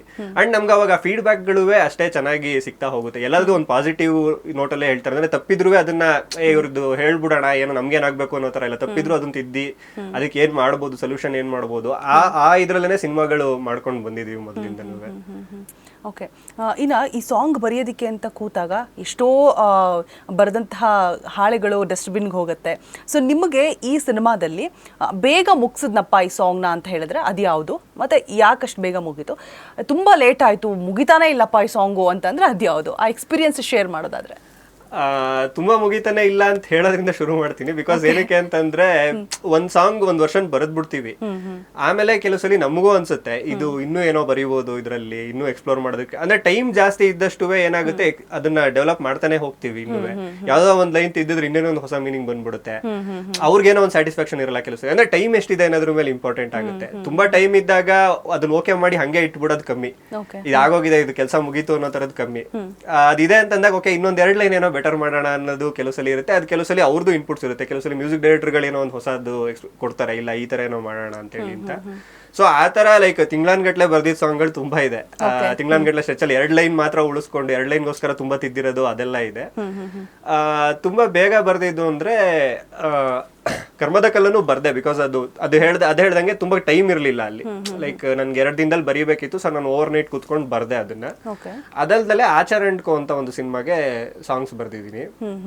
ಅದರಲ್ಲಿ ಏನಕ್ಕೆ ಅಂತಂದ್ರೆ ಬಿಂದು ಮಾಲಿನಿ ಅವರು ಮ್ಯೂಸಿಕ್ ಡೈರೆಕ್ಟರ್. ಅದಕ್ಕೆ ತುಂಬಾ ಟ್ಯೂನ್ಗಳು ಕೇಳ್ತಿದ್ದಂಗೆನೆ ಬಾಯಿಗೆ ಬರೋ ತರ ಇತ್ತು. ಸೊ ಅದನ್ನ ಆ ಫ್ಲೋ ನಲ್ಲಿ ಬರ್ಕೊಂಡು ಹೋಗೋದು ಈಸಿ ಆಗ್ತಾ ಇತ್ತು. ಸೊ ಅದುವೇ ಲೈಕ್ ತುಂಬಾ ಶಾರ್ಟ್ ಪೀರಿಯಡ್ ಅಲ್ಲಿ ಬರ್ದಿರೋ ಸಾಂಗ್ಸ್ ಅಂತ ಹೇಳ್ಬೋದು, ಆಚಾರಂಡ್ಕೋ ಸಿನಿಮಾದಲ್ಲಿ ಬರ್ದಿರೋ ಸಾಂಗ್ಸ್. ಓಕೆ, ಇನ್ನು ನೀವು ಅವಾಗಲೇ ಹೇಳ್ತಾ ಇದ್ರಿ ನಾನು ಒಂದು ರೀತಿಯಾಗಿ ಶೆಟ್ರ್ ಗ್ಯಾಂಗ್ನ ಆಸ್ಥಾನದ ಕವಿಯಾಗಿ ಕೂತ್ಕೊಂಡ್ಬಿಟ್ಟಿದ್ದೀನಿ ಅಂತ ಹೇಳ್ಬಿಟ್ಟು. ಸೊ ಅಷ್ಟು ಒಳ್ಳೊಳ್ಳೆ ಆಫರ್ಸ್ಗಳು ಕೊಡ್ತಾರೆ, ಅಷ್ಟು ಒಳ್ಳೊಳ್ಳೆ ಅವಕಾಶಗಳು ಕೊಡ್ತಾರೆ. ಅದರ ಜೊತೆಗೆ ನಿಮಗೆ ಬಹುದೊಡ್ಡ ಒಂದು ಅವಕಾಶ ಸಿಕ್ಕಿದ್ದು ಅಂತ ಹೇಳಿದ್ರೆ ಕಾಂತಾರ. ಸೊ ಅಲ್ಲಿ ಬರೆದಂತಹ ಸಾಂಗ್ ಕೂಡ ಅದ್ಭುತವಾಗಿ ಹಿಟ್ ಕೊಡುತ್ತೆ. ಸೊ ಆ ಸಾಂಗ್ನ ಕಥೆ ಬಿಚ್ಚಿಡೋದಾದ್ರೆ.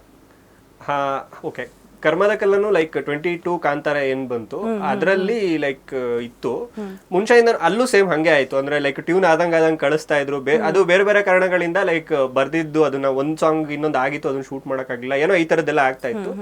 ನನ್ಗೂ ಅವಾಗ ಅದೊಂದು ಬೇಜಾರಿತ್ತು, ಅಯ್ಯೋ ಇದೊಂದು ಫಿಲ್ಮ್ ಅಲ್ಲಿ ಇಷ್ಟ ದಿನ ತನಕ ಮಾಡ್ಕೊಂಡ್ ಬಂದೆ, ಈಗ ಒಂದು ದೊಡ್ಡ ಮಟ್ಟದಲ್ಲಿ ಮಾಡ್ತಿರ್ಬೇಕಾದ್ರೆ ಒಂದ್ ಸಾಂಗು ಬರೆಯಕ್ ಆಗ್ತಾ ಇಲ್ವಲ್ಲ ಇದ್ರಲ್ಲಿ ಅಂತ. ಬಿಕಾಸ್ ಕರ್ಮ ಸಾಂಗ್ ಅವಾಗ ಇನ್ಯಾರಾದ್ರೂ ಸ್ವಲ್ಪ ಅಂದ್ರೆ ನಾನ್ ಬರಿತಾ ಇದ್ದ ಅಲ್ಲಿ ಅದಕ್ಕಿಂತ ಮುಂಚೆ ಎಲ್ಲ ತುಂಬಾ ಲವ್ ಸಾಂಗ್ಗಳು ಅಥವಾ ಫನ್ ಸಾಂಗ್ಗಳು ಏನಿರುತ್ತೆ ಈ ಬರಿತಾ ಇದ್ದೆ. ಇನ್ ಡೆಪ್ತ್ ಬರಿಬೇಕು ಅನ್ನೋ ತರದ್ ಯಾವ್ದು ಇರ್ಲಿಲ್ಲ.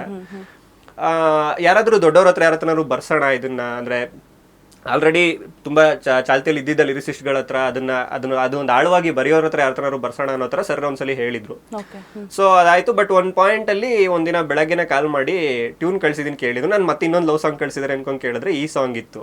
ನಾನು ಇಲ್ಲ ಇದು ಬೇರೆಯವ್ರ ಹತ್ರ ಬರ್ಸೋಣ ಅಂತ ಹೇಳಿದ್ರಲ್ಲ, ಅವರು ಇಲ್ಲ ಬರೀರಿ ಅದೇನಾಗುತ್ತೆ ನೋಡೋಣ, ನಿಮ್ ತುಂಬಾ ತುಂಬಾ ಡೀಪ್ ಆಗಿ ತಗೋಬೇಡಿ, ನಿಮ್ಗೆ ಏನ್ ಅನ್ಸದೆ ಅದನ್ನ ಬರ್ಕೊಂಡ್ ಹೋಗಿ, ನಿಮ್ ಕತೆ ಎಲ್ಲ ಗೊತ್ತಿತ್ತು ನನಗೆ, ನಿಮ್ಗೆ ಕತೆ ಎಲ್ಲ ಗೊತ್ತಲ್ಲ, ಸೊ ಏನ್ ಬರಿಬೇಕು ಬರಿತಾ ಹೋಗಿ ಅಂತ ಹೇಳಿದ್ರು. ಅವಾಗ ತುಂಬಾ ಬೇಸಿಕ್ ಬ್ರೀಫ್ ಇತ್ತು. ಅಂದ್ರೆ ಏನು ಶಿಶುನಾಳ ಶರೀಫರ್ದು ಏನೊಂದು ಚಿಕ್ಕ ಮಾತುಗಳಲ್ಲಿ, ಅಂದ್ರೆ ತುಂಬಾ ಈಸಿ ಆದ ಮಾತುಗಳಲ್ಲಿ ಏನೊಂದು ವೇದಾಂತ ಹೇಳೋದಿದೆ, ಅದ್ರದ್ದೊಂದು ಫಿಲಾಸಫಿ ಹೇಳೋದಿದೆ ಅಂತೆಲ್ಲ ಅಷ್ಟು ಬ್ರೀಫ್ ಇತ್ತು. ಸೊ ನಾನು ಯೋಚನೆ ಮಾಡಿದೆ, ಮಧ್ಯಾಹ್ನ ತನಕ ಯೋಚನೆ ಮಾಡಿದೆ. ನಮ್ಮ ರೈಟರ್ ಅನಿರುದ್ಧ್ ಮಹೇಶ್ ಅಂತ ಅವ್ರುವೇ ನನ್ ತುಂಬಾ ಕ್ಲೋಸ್ ಫ್ರೆಂಡ್ ಆಗಿರೋದ್ರಿಂದ ಅವ್ರ ಜೊತೆಗೂ ಡಿಸ್ಕಸ್ ಮಾಡಿದೆ ಆ ವಿಷಯಗಳನ್ನೆಲ್ಲ. ಸೊ ಅದನ್ನ ಡಿಸ್ಕಸ್ ಮಾಡಿ ಒಂದು ವರ್ಷನ್ ಬರ್ದೆ ಅವತ್ ರಾತ್ರಿ ಕೂತ್ಕೊಂಡು. ನನ್ಗೆ ಓಕೆ, ನನ್ಗೂ ಗ್ಯಾರಂಟಿ ಇಲ್ಲ ಈ ತರದ ಸಾಂಗ್ ನಾನೊಂದು ಹ್ಯಾಂಡ್ಲ್ ಮಾಡಬಹುದು ಅನ್ನೋದು ಅಲ್ಲಿವರೆಗೂ ನನಗೂ ಗೊತ್ತಿರಲಿಲ್ಲ. ಬರ್ದ್ಮೇಲೂ ಓಕೆ ಬರ್ದಿದ್ದೀನಿ, ಇದು ನನಗ್ ಬಂದಂಗ್ ಬರ್ದಿದ್ದೀನಿ, ಬಟ್ ಇದು ಹೆಂಗಿದೆ ಅನ್ನೋದು ಗೊತ್ತಿಲ್ಲ. ಸೊ ಅವಾಗ ನನ್ನ ಫ್ರೆಂಡ್ಸ್ ಇನ್ನಿಬ್ರು ನಿತೇಶ್ ಮತ್ತೆ ಭರತ್ ಅಂತಿದ್ದಾರೆ, ಅವ್ರಿಗೂ ಶೇರ್ ಮಾಡಿದೆ ಅದನ್ನ. ಅವರೇ ಸೂಪರ್ ಆಗಿದೆ ಕಳ್ಸಿ ಸರ್ಗೆ ಅಂತಂದ್ರು. ಸರ್ ಕಳ್ಸಿ ಸರ್ ಖುಷಿ ಆಗ್ಬಿಟ್ರು. ಇನ್ನೊಂದು 14-15 ಡೇಸ್ ಏನು ಸುದ್ದಿ ಇಲ್ಲ ಮತ್ತೆ, ಬಿಕಾಸ್ ಅವ್ರ ಕೆಲಸದಲ್ಲಿ ಬಿಸಿ ಇದ್ರು. ಅವಾಗ ಒಂದಿನ ಮತ್ತೆ ಮೆಸೇಜ್ ಹಾಕಿದ್ರು. ನಾನು ಮೋಸ್ಟ್ಲಿ ಆ ಸಾಂಗು ಏನೋ ವರ್ಕ್ ಆಗ್ಲಿಲ್ಲ ಅಂತ ಅನ್ಕೊಂಡೆ, ಕರ್ಮದ ಕಲ್ಲನ್ ಲಿರಿಕ್ಸ್. ಬೇರೆ ಏನಾದ್ರು ಟ್ರೈ ಮಾಡ್ತಾರೆ, ಹಂಗ ಆಗುತ್ತೆ. ಎಷ್ಟೊಂದ್ಸಲ ಅವರು ಬಿಸಿ ಇರ್ತಾರೆ, ಮತ್ತೆ ಮತ್ತೆ ಕೇಳೋದಕ್ಕೂ ಹೋಗಲ್ಲ, ಆ ತರ ಆಗುತ್ತೆ. ಬಟ್ ಒಂದು ಸ್ವಲ್ಪ ದಿನ ಆದ್ಮೇಲೆ ಒಂದ್ಸಲಿ ಬನ್ನಿ ಅಜ್ಜು ಸರ್ ಸ್ಟುಡಿಯೋಗೆ ಅಂತಂದ್ರು. ಹೋದಾಗ ಲೈಕ್ ಅಜ್ಜು ಸರ್ ತುಂಬಾ ಖುಷಿ ಪಟ್ರು, ಬಿಕಾಸ್ ತುಂಬಾ ರೂಟೆಡ್ ಆಗಿತ್ತು ಲಿರಿಕ್ಸ್ ಅದೆಲ್ಲ. ಅದರಲ್ಲಿ ಲೈಕ್ ಅವ್ರ ಕಡೆಯಿಂದ ಏನೋ ಚೇಂಜಸ್ ಇರಲಿಲ್ಲ, ಬಟ್ ನಾನೇ ಇನ್ನೊಂದಷ್ಟು ಬರ್ದಿದ್ದು ವರ್ಷನ್ಸ್ ತೋರಿಸ್ದೆ. ಅಂದ್ರೆ ಈಗ ನುಂಗಿಕೊಂಡವರು ಮಾಡೋ ಪಾಪನೆಲ್ಲ ಗಂಗೆ ಬಿಟ್ಟು ಹೋಗುತ್ತಾಳೆ ಪಶ್ಚಾತ್ತಾಪ ನಂಗೆ, ಆ ಲೈನ್ಸ್ ಫಸ್ಟ್ ವರ್ಷನ್ ಅಲ್ಲಿ ಇರ್ಲಿಲ್ಲ, ನಾನು ಆಪ್ಷನ್ ಅಂತ ಬರ್ದಿದ್ದೆ ಅದನ್ನ. ಸೊ ಅದನ್ನ ತೋರಿಸ್ದೆ, ಇದು ನೋಡಿ ಅಂದ್ರೆ ನಂಗೆ ಸ್ವಲ್ಪ ನಿಮ್ ಗಂಗೆ ಗಿಂಗೆ ಎಲ್ಲ ಓಕೆನಾ, ಬಿಕಾಸ್ ಗಂಗೆ ನಾರ್ತ್ ಇಂಡಿಯಾ ಇದು ಬಂದ್ಬಿಡುತ್ತೆ, ನಾವು ಇಲ್ಲಿದೇನೋ ಕತೆ ಬರೀತಾ ಇದೀವಲ್ಲ. ಇಲ್ಲ ಇಲ್ಲ, ಇದೆಲ್ಲ ತುಂಬಾ ಚೆನ್ನಾಗಿ ಕರೆಕ್ಟ್ ಆಗುತ್ತೆ. ಅಂಡ್ ಆ ಟೈಮಲ್ಲಿ ಇನ್ನೂ ಪ್ಯಾನ್ ಇಂಡಿಯಾ ಅನ್ನೋದು ಐಡಿಯಾನು ಇರಲಿಲ್ಲ ಯಾರಿಗೂ, ಅದು ಜಸ್ಟ್ ಕರ್ನಾಟಕದಲ್ಲಿ ರಿಲೀಸ್ ಮಾಡಿ. ಸೊ ನನಗೆ ಆ ಲೈನ್ಸ್ ಓಕೆನಾ ನೋಡಿ ಅಂತ ಹೇಳಿದೆ, ಬಟ್ ಇಲ್ಲ ಅದು ಕನೆಕ್ಟ್ ಆಗುತ್ತೆ ಮಾಡೋಣ ಅಂತ ಹೇಳಿ ಇದು ಮಾಡಿದ್ರು. ಆಮೇಲೆ ಅವಾಗ ಅಷ್ಟೇ, ಅದಾದ್ಮೇಲಿಂದ ನಾನು ಓಕೆ ಒಂದು ಸಾಂಗ್ ಆಯ್ತಲ್ಲ ಅನ್ನೋ ಒಂದು ಸಮಾಧಾನದಲ್ಲಿ ಬಂದೆ. ಬಟ್ ಅದು ಒನ್ಸ್ ಫಿಲ್ಮ್ ರಿಲೀಸ್ ಆಗಿ ಹಾಡು ಹೊರಗಡೆ ಬಂದ ಮೇಲೆ ನನಗೆ ಗೊತ್ತಿರಲಿಲ್ಲ ಅದು ಅಷ್ಟೊಂದು ಜನ ಇಷ್ಟಪಡ್ತಾರೆ ಅಂತ ಹೇಳಿ ಅಂತ. ಬಟ್ ತುಂಬಾ ಖುಷಿ ಆಯ್ತು. ಓಕೆ, ಇನ್ನು ನೀವು ಬರೆಯೋ ಸಾಂಗ್ಸ್ ಎಲ್ಲ ಹಿಟ್ ಲಿಸ್ಟಲ್ಲೇ ಸೇರ್ತಾ ಇದೆ. ಸೊ ಹೇಗೆ ಆ ಕಥೆ ನೀವು ಹೇಳಿದ್ರಿ ಮೊದಲೇ ಗೊತ್ತಿರುತ್ತೆ ಅಂತ ಹೇಳ್ಬಿಟ್ಟು, ಸೊ ಆ ಕಥೆಯನ್ನು ತಿಳ್ಕೊಂಡು ಸಾಂಗ್ ಬರೆಯೋದಕ್ಕೆ ಆ ರೀತಿಯಾಗಿ ಅಷ್ಟು ರೂಟೆಡ್ ಆಗಿ ನಿಮಗೆ ಹಿಡ್ತಾ ಸಿಗುತ್ತಾ? ಹೇಗೆ ಹಿಟ್ ಆಗೋದಕ್ಕೆ ಆ ರಹಸ್ಯ ಏನು ಬಿಚ್ಚಿಡಿ? ಹಿಟ್ ಆಗೋದಕ್ಕೆ ಅಂದ್ರೆ ಅದೇ ತುಂಬಾ ಒಬ್ರಿಂದ ಆಗೋ ಕೆಲಸ ಅಲ್ಲ ಅದು.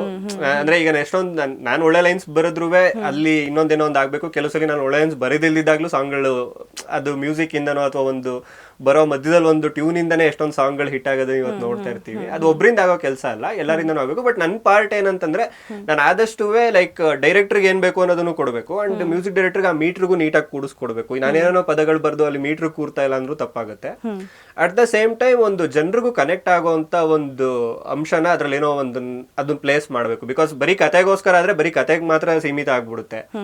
ಅದ್ರಲ್ಲಿ ನಾವು ಹೇಳ್ತಾ ಇರೋ ಸಾಲುಗಳು ಇವತ್ತಿನ ಒಂದು ಇದಕ್ಕೂ ಜನರೇಷನ್ ಅಥವಾ ಇವತ್ತಿನ ಒಂದು ಪ್ರಪಂಚ ಏನಿದೆ ಅದಕ್ಕೂ ಒಂದು ಕನೆಕ್ಟ್ ಆಗೋ ತರದ್ ಇದ್ದಷ್ಟು ಹಾಡುಗಳು ಹಿಟ್ ಆಗುತ್ತೆ.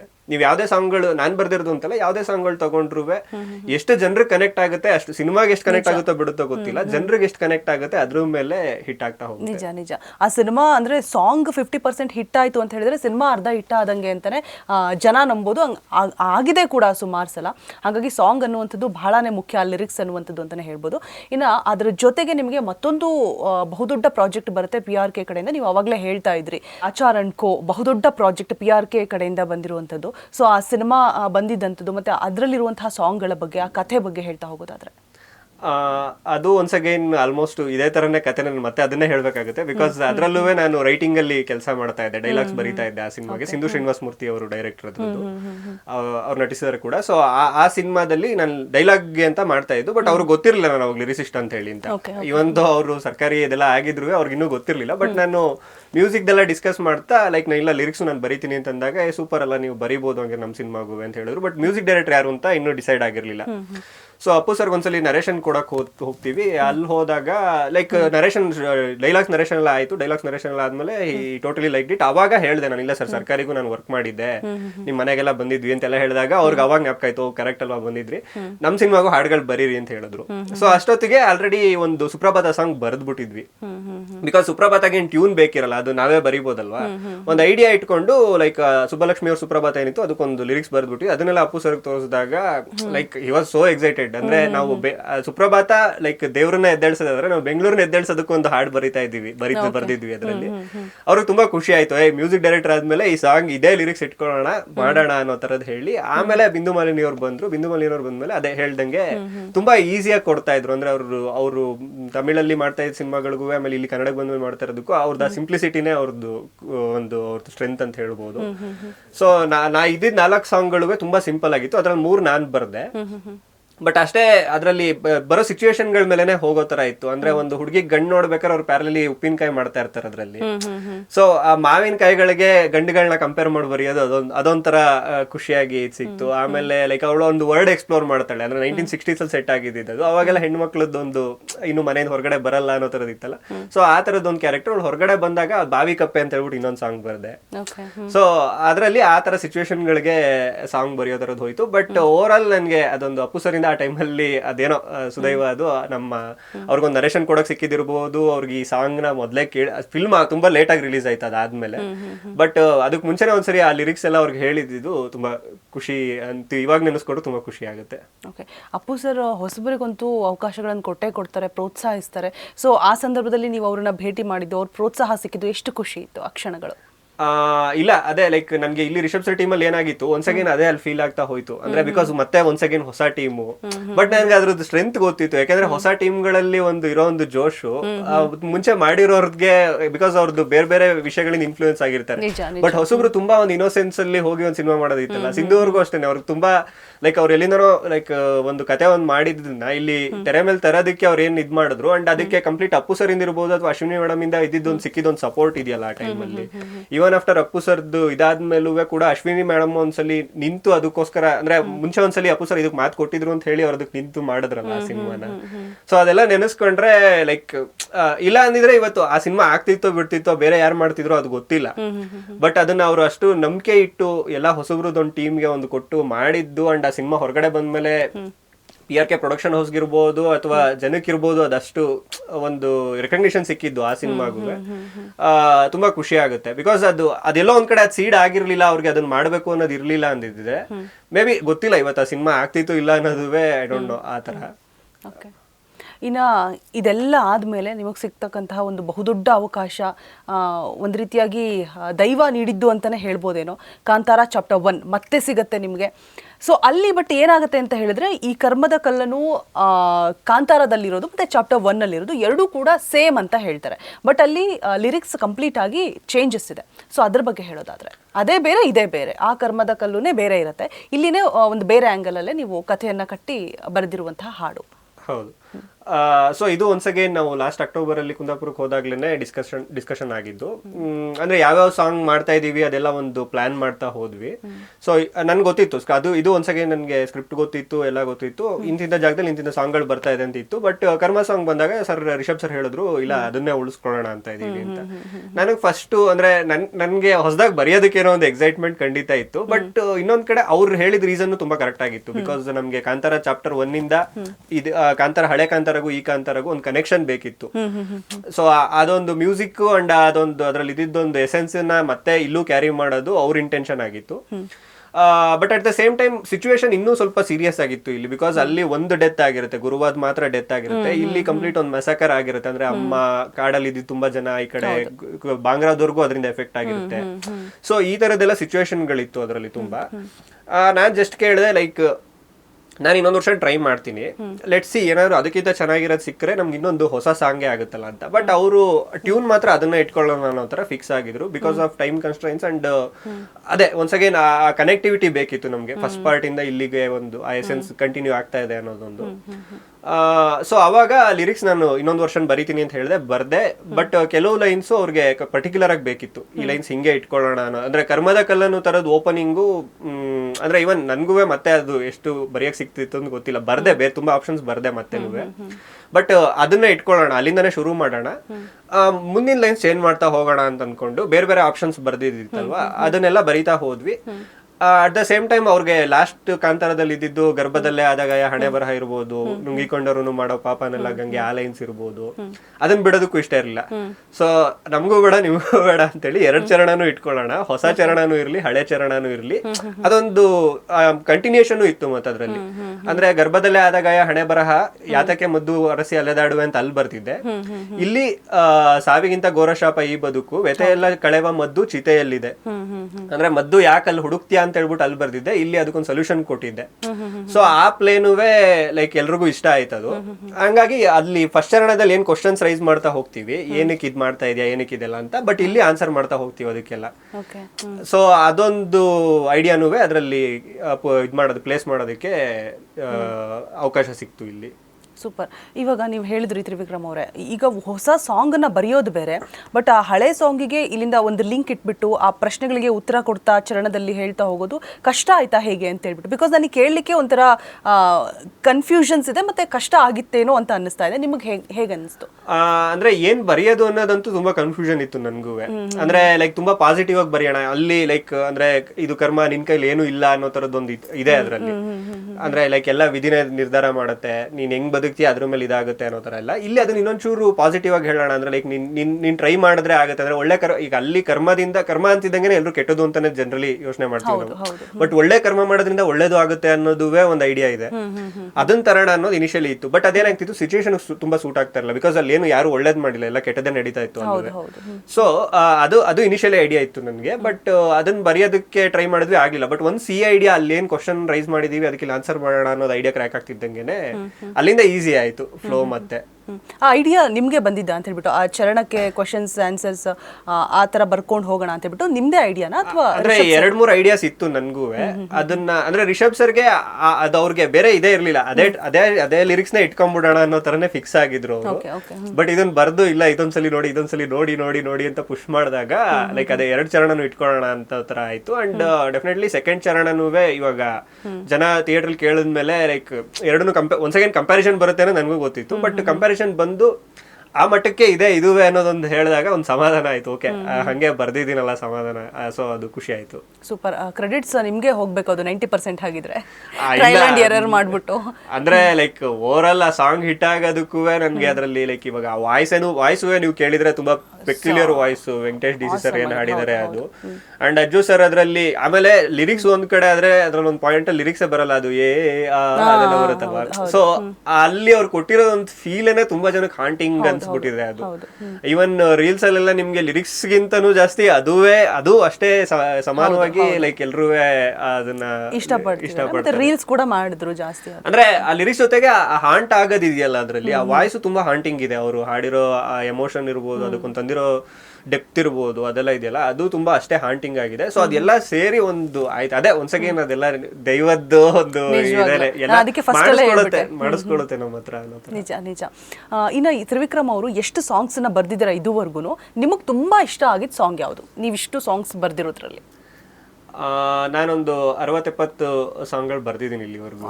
ಸೂಪರ್. ಓಕೆ, 60-70 ಅಂತ ಏನಕ್ಕೆ ಹೇಳ್ತೀನಿ ಅಂದ್ರೆ ರಿಲೀಸ್ ಆಗಿರೋದೊಂದಷ್ಟು, ರಿಲೀಸ್ ಆಗೋ ಸ್ಟೇಜ್ ಅಲ್ಲಿ ಇರೋದೊಂದಷ್ಟು ಇದರಲ್ಲಿ. ಬಟ್ ನನ್ಗೆ ಬರ್ದಿದ್ದು ತುಂಬಾ ಖುಷಿ ಕೊಟ್ಟಿದ್ದು ಅಂತಂದ್ರೆ ಆಚರಣಕೋದು ಬಾವಿ ಕಪ್ಪೆ ಅಂತ ಸಾಂಗ್ ಏನ್ ಹೇಳಿದೆ, ಆ ಸಾಂಗು ತುಂಬಾ ಖುಷಿ ಕೊಡ್ತು. ಅಂದ್ರೆ ನನ್ಗೆ ಮುಂಚೆಯಿಂದನೂ ಆತರ ಸಿಂಪಲ್ ಸಾಂಗ್ಗಳು ಬರೀಬೇಕು ಅನ್ನೋದು ತುಂಬಾ ಇಷ್ಟ. ಅದೇನಿಲ್ಲ, ಒಂದು ಮಕ್ಕಳದ್ದು ಪದ್ಯ ಇದ್ದಂಗಿದೆ, ಬಟ್ ಅದರಲ್ಲಿ ಒಂದು ಫಿಲಾಸಫಿ ಹೇಳೋದು ತುಂಬಾ ಖುಷಿ ಆಗುತ್ತೆ. ಅದು ಬರ್ದಿದ್ದ ಸಿಚುವೇಶನ್ ಇರ್ಬೋದು, ಅಥವಾ ನನಗೆ ಆ ಕಥೆನಲ್ಲಿ ಆ ಕ್ಯಾರೆಕ್ಟರ್ ಇರ್ಬೋದು, ಒಂದು ಜನರಲ್ ಆ ಫಿಲಾಸಫಿ ಹೇಳ್ತಾ ಹೋಗಿದ್ದಿರ್ಬೋದು, ಎಲ್ರಿಗೂ ಒಂದು ಅರ್ಥ ಆಗೋ ತರದ್ದು. ಅದೆಲ್ಲ ಅದ್ರಲ್ಲಿ ನಾನು ಏನೇನು ಹೇಳ್ಬೇಕು ಅನ್ಕೊಂಡಿದ್ರೆ ಅದೆಲ್ಲ ಅದ್ರಲ್ಲಿ ಹೇಳಿದಿರಿ ಅನ್ನೋ ತರದ್ದು ಖುಷಿ ಇದೆ. ನಿಮ್ ಜೀವನದಲ್ಲಿ ಇರುವಂತದ್ದನ್ನ ಏನಾದ್ರು ಹೇಳಕ್ಕೆ ಪ್ರಯತ್ನ ಪಟ್ಟಿದ್ದೀರಾ ಅದ್ರಲ್ಲಿ? ಅಂದ್ರೆ ನೀವು ಫೀಲ್ ಮಾಡಿರೋದು, ನಿಮ್ ಲೈಫಲ್ಲಿ ಆಗಿರುವಂತಹ ಘಟನೆಗಳನ್ನ ಅದ್ರಲ್ಲಿ ಬರ್ದಿರೋದು, ಆತರ ಏನಾದ್ರು ಇದೆಯಾ? ಅಂದ್ರೆ ಅದೇ ಅದನ್ನ ತುಂಬಾ ಡೈರೆಕ್ಟ್ ಆಗಿ ಅಲ್ದಿದ್ರು, ಸಟಲ್ ಆಗ ಎಮೋಷನ್ ಇದೆ ಅದರಲ್ಲಿ.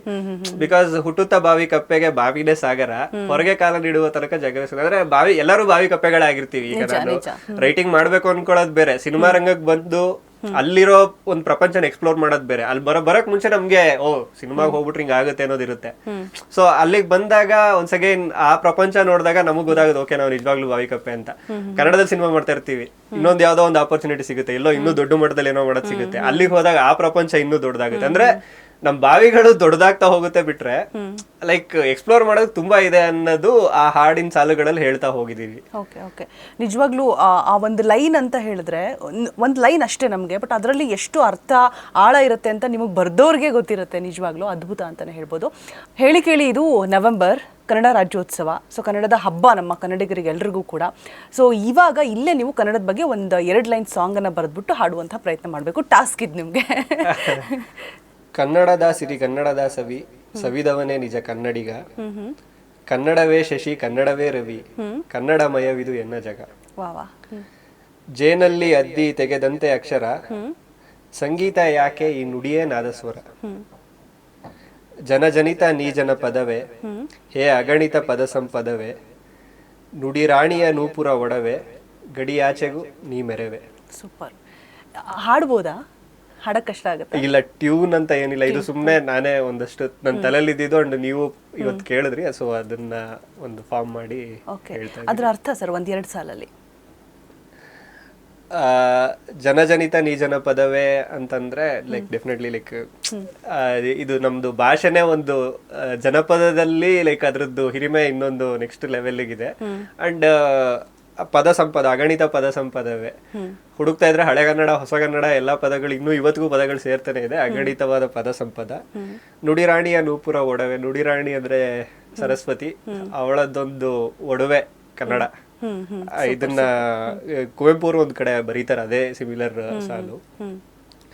ಗಡಿಯಾಚೆಗೂ ನೀ ಮೆರೆವೆ ಅಂದ್ರೆ ಇವತ್ತಿಗೆ ಕನ್ನಡ ಅಂದ್ರೆ ಬರೀ ಕರ್ನಾಟಕದಲ್ಲ, ಅದ್ರ ಕೀರ್ತಿ ಎಲ್ಲಾ ಕಡೆಗೂ ಬೇರೆ ಬೇರೆ ರೀತಿಯಲ್ಲಿ ಬೇರೆ ಬೇರೆ ಕ್ಷೇತ್ರಗಳಲ್ಲಿ ಹಬ್ತಾ ಇದೆ. ಸೊ ಅದೊಂದು ಸೂಪರ್. ಎಷ್ಟು ಖುಷಿ ಕೊಡುತ್ತೆ ಸರ್ ಇಷ್ಟು ಅತ್ಯದ್ಭುತವಾದ ಸಾಲುಗಳನ್ನು ಬರೆಯೋದು, ಮತ್ತು ಅದನ್ನು ನೀವೇ ಕೂತ್ಕೊಂಡು ಕೇಳಿದಂತಹ ಸಂದರ್ಭದಲ್ಲಿ ಅದಕ್ಕಿಂತ ಹೆಚ್ಚಾಗಿ ಆ ಚಪ್ಪಾಳೆ ಬರುತ್ತಲ್ಲ, ಅದು ಎಷ್ಟು ಖುಷಿ ಕೊಡುತ್ತೆ ನಿಮಗೆ? ಜನರ ರೆಕಗ್ನಿಷನ್ ಡೆಫಿನೆಟ್ಲಿ ಲೈಕ್ ಖುಷಿ ಆಗೇ ಆಗುತ್ತೆ. ಅದಲ್ದಲೇನೂ ನಮಗೆ ಅದನ್ನ ಬರೆಯಕ್ಕೆ ಒಂದು ಅವಕಾಶ ಬರದ್ಮೇಲೆ ಒಂದು ತೃಪ್ತಿ ಇದೆಯಲ್ಲ. ಅಂದ್ರೆ ಕನ್ನಡದಲ್ಲಿ ಲೈಕ್ ತುಂಬಾ ಎಷ್ಟೋ ವರ್ಷಗಳಿಂದ ಸಾಹಿತ್ಯನ ಬರ್ಕೊಂಡು ಬಂದಿದ್ದಾರೆ. ಅಂದ್ರೆ ಲೈಕ್ 8-9ನೇ ಶತಮಾನಗಳಿಂದನೂ ಕನ್ನಡದೊಂದು ಸಾಹಿತ್ಯದ ಕೀರ್ತಿ ಬೇರೆ ತರ ಇದೆ. ಇವತ್ತು ನಾವು ಅದೊಂದು ಅವ್ರದೊಂದು ಲೆಜಸಿ ಏನಿತ್ತು ಕರ್ನಾಟಕದ ಕವಿಗಳದು ಅಥವಾ ಕನ್ನಡದ ಕವಿಗಳದ ಏನೊಂದು ಇದನ್ನ ನಾವು ಸಿನಿಮಾ ಸಾಹಿತ್ಯದಲ್ಲಿ ನಾವು ಅದನ್ನ ಕಂಟಿನ್ಯೂ ಮಾಡ್ಕೊಂಡು ಹೋಗ್ತಾ ಇದೀವಿ ಅನ್ನೋದು ಒಂಥರ ತುಂಬಾ ಹೆಮ್ಮೆ ಅಂತ ಅನ್ಸುತ್ತೆ. ಅಂಡ್ ತುಂಬಾ ದೊಡ್ಡ ಜವಾಬ್ದಾರಿ ಕೂಡ ಹೌದು.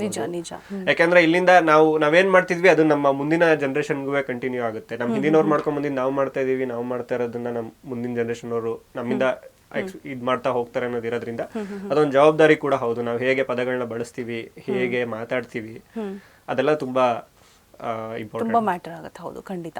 ಇನ್ನು ತ್ರಿವಿಕ್ರಮ್ ಅವರು ಲಿರಿಕಿಸ್ಟ್ ಅನ್ನೋದು ಒಂದಷ್ಟು ಜನಕ್ಕೆ ಈಗ ಆಲ್ರೆಡಿ ತಲುಪಿರುತ್ತೆ. ಆದರೆ ನೀವು ಡೈರೆಕ್ಟರ್ ಅನ್ನೋದು ಸಾಕಷ್ಟು ಜನಕ್ಕೆ ಗೊತ್ತಿಲ್ಲ. ಬಿಕಾಸ್ ನೀವು ಕಾಲೇಜ್ ಡೇಸಲ್ಲಿ ಒಂದಷ್ಟು ಶಾರ್ಟ್ ಮೂವೀಸನ್ನು ಮಾಡ್ತಾ ಇದ್ರಿ, ಆ ಪ್ರಯತ್ನನೂ ಕೂಡ ಮಾಡಿದ್ರಿ ಅಂತ ಕೇಳ್ಪಟ್ಟಿದ್ದೀನಿ. ಹೌದಾ? ಯಾವ ಥರ ಎಲ್ಲ ಪ್ರಯತ್ನಗಳಾಗಿತ್ತು? ಡೈರೆಕ್ಟರ್ ಗಾಬರಿ ಆಯ್ತು ಏನಿದು ಅಂತ. ಬಟ್ ಅದನ್ನ ನೆನಪಿಸಿದಾಗ ಒಂದ್ ಸೆಕೆಂಡ್ ಅದು ಖುಷಿ ಆಯ್ತು. ಅಂದ್ರೆ ಲೈಕ್ ನಾನು ಇದರಲ್ಲಿ ಜರ್ನಲಿಸಮ್ ಆದ್ಮೇಲೆ ಎಲೆಕ್ಟ್ರಾನಿಕ್ ಮೀಡಿಯಾ ಓದ್ತಾ ಇದ್ದಿದ್ದು. So part of the course ಅದು ಒಂದಷ್ಟು ಶಾರ್ಟ್ ಫಿಲ್ಮ್ಸ್ ಇರ್ಬೋದು, ಡಾಕ್ಯುಮೆಂಟ್ರಿಗಳಿರ್ಬೋದು ಮಾಡೋದು ಅವಶ್ಯಕತೆ ಇರ್ತಾ ಇತ್ತು. ಸೊ ಅವಾಗ ನಮ್ಮ ಟೀಮ್ಗಳಲ್ಲೇ ತುಂಬಾ ಲೋ ಬಜೆಟ್ ಏನೋ ಒಂದು ನಮ್ಮ ಹತ್ರ ಇದ್ದಿದ್ರಲ್ಲೇ ಒಂದಷ್ಟು ಅಡ್ಜಸ್ಟ್ ಮಾಡ್ಕೊಂಡು ಒಂದಷ್ಟು ಕತೆಗಳನ್ನ ಶಾರ್ಟ್ ಫಿಲ್ಮ್ ತರ ಮಾಡೋದು ಮಾಡಿದ್ದಿದೆ ಆ ಟೈಮಲ್ಲಿ. ಅದೆಲ್ಲ ಒಂದು ಚಿಕ್ಕ ಕಲಿಕೆ ಅವತ್ತಿಗೆ. ಅದೇ ಹೇಳಿದ್ದು ಭಾವಿಕಪ್ಪೆ ಅವಾಗ. ಓಕೆ, ನಾವು ಮಾಡ್ತಿರೋದೇ ಇದೇ ಸೂಪರ್ ಸಿನಿಮಾ ಮಾಡ್ಬಿಟ್ಟಿದೀವಿ ನಾವು ಅನ್ನೋದೊಂದು ಖುಷಿಯಲ್ಲಿ. ಬಟ್ ಇವಾಗ ಇಲ್ಲಿ ಬಂದು ನಿಜವಾದ ಸಿನಿಮಾ ಹೇಗಾಗುತ್ತೆ ಅನ್ನೋದೊಂದು ನೋಡೋದಿದೆಯಲ್ಲ. ಅಂದ್ರೆ ಇವತ್ತು ಶಾರ್ಟ್ ಫಿಲ್ಮ್ಗಳಿಗೂ ಎಷ್ಟು ಎಫರ್ಟ್ ಹಾಕ್ತಾರೆ ಜನ ಅನ್ನೋದೆಲ್ಲ ನೋಡೋದಿದೆಯಲ್ಲ ಫಿಲ್ಮ್ ಮೇಕರ್ಸ್. ಸೊ ಅದು ಹಂಗಾಗಿ ಅಲ್ಲಿ ಮಾಡಿದಿದೆ ಅದೆಲ್ಲ. ಓಕೆ. ಇನ್ನು ನಮ್ಮ ಕನ್ನಡ ಚಿತ್ರರಂಗದಲ್ಲಾಗಿರ್ಬೋದು, ಪ್ರತಿಯೊಂದು ಕಡೆನೂ ಬರಹಗಾರರಿಗೆ ಒಳ್ಳೆ ಸಂಭಾವನೆ ಸಿಗ್ತಾ ಇಲ್ಲ ಅಂತ ಕೇಳ್ಪಟ್ಟಿದ್ದೀನಿ. ಹೌದಾ? ನಿಮಗೆ ಎಕ್ಸ್ಪೀರಿಯನ್ಸ್ ಆಗಿದೆಯಾ? ಸಂಭಾವನೆ ಸರಿಯಾಗಿ ಸಿಗ್ತಾ ಇಲ್ವಾ? ಅಂದ್ರೆ ನಿಮ್ಮ ಟ್ಯಾಲೆಂಟ್ಗೆ ತಕ್ಕನಂತೆ. ಅಂದ್ರೆ ಅದ್ರದ್ದು ಇಂಪಾರ್ಟೆನ್ಸ್ ಯಾರಿಗೂ ಗೊತ್ತಿರಲಿಲ್ಲ ಸ್ವಲ್ಪ ವರ್ಷಕ್ಕೆ ಮುಂಚೆ. ಬಿಕಾಸ್ ಟೀಮ್ಗಳು ರೈಟರ್ಸ್ ಕೊಲಾಬ್ರೇಟ್ ಆಗಿ ಒಂದಷ್ಟು ಹೊಸ ಐಡಿಯಾಸ್ ಬಂದಾಗ್ಲೇನೆ ಸಿನಿಮಾದಲ್ಲಿ ಏನೋ ಒಂದು ಹೊಸದು ಬರೋದಕ್ಕೆ ಸಾಧ್ಯ ಆಗುತ್ತೆ. ಮುಂಚೆ ಎಲ್ಲ ಬೇರೆ ಬೇರೆ ಕಾರಣಗಳಿಗೋಸ್ಕರ ರೈಟರ್ಸ್ಗೆ ಪೇಮೆಂಟ್ ಅನ್ನೋದು ಸಿಗ್ತಾ ಇರಲಿಲ್ಲ.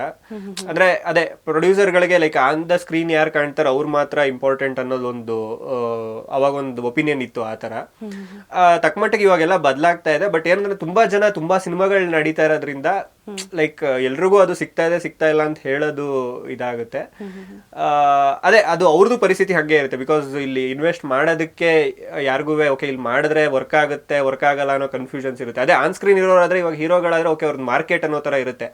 ಅಂದ್ರೆ ರೈಟರ್ಸ್ ಯಾರು ಮಾರ್ಕೆಟ್ ಅನ್ನೋ ವರ್ಡ್ ಯೂಸ್ ಮಾಡಲ್ಲ. ಈ ರೈಟರ್ ಮಾರ್ಕೆಟ್ ಇದೆ, ಮ್ಯೂಸಿಕ್ ಡೈರೆಕ್ಟರ್ಗಳಿಗೆ ಹೇಳ್ತಾರೆ, ಸಿಂಗರ್ಸ್ಗೆ ಹೇಳ್ತಾರೆ, ಹೀರೋಗಳಿಗೆ ಹೇಳ್ತಾರೆ, ಡೈರೆಕ್ಟರ್ಗಳಿಗೆ ಹೇಳ್ತಾರೆ. ರೈಟರ್ಸ್ ಯಾರಿಗೂ ಮಾರ್ಕೆಟ್ ಇದೆ ಇವ್ರಿಗೆ, ಮಾರ್ಕೆಟ್ ಇಲ್ಲ ಇವ್ರಿಗೆ ಅನ್ನೋದು ಇನ್ನೂ ಬಂದಿಲ್ಲ.